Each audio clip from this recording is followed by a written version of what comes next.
आगे बढ़ेंगे और खबर शामिल कर लेंगे वजीराबाद से, जहां पर चोरी और डकैती के मुलजिमान को रिश्वत लेकर छोड़ने पर पुलिस के खिलाफ मुकदमा दर्ज कर लिया गया है। इस हवाले से मजीद बात कर लेंगे। वजीराबाद में हमारे चीफ रिपोर्टर मौजूद हैं वजीराबाद से। जी सैयद रज़ा अली बुखारी, आगाह कीजिएगा इस हवाले से कि ये क्या मामला है।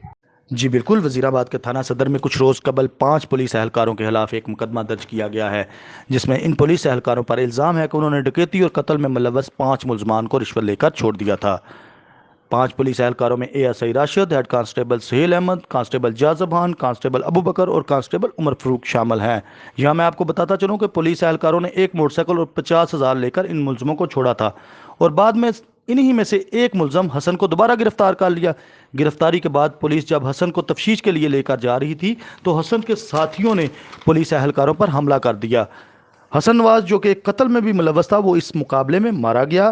पुलिस एहलकार जो गिरफ्तार हुए हैं, इन पर दफ़ा 155 और 223 तेपे के तहत मुकदमा दर्ज कर लिया गया है। हुकाम बाला को जब इल्म हुआ कि रिश्वत लेकर इन मुलजमान को छोड़ा गया है तो हुकाम बाला ने पुलिस एहलकारों को हिरासत में लेकर इनके खिलाफ मुकदमा दर्ज कर लिया गया है। जी नुसरत।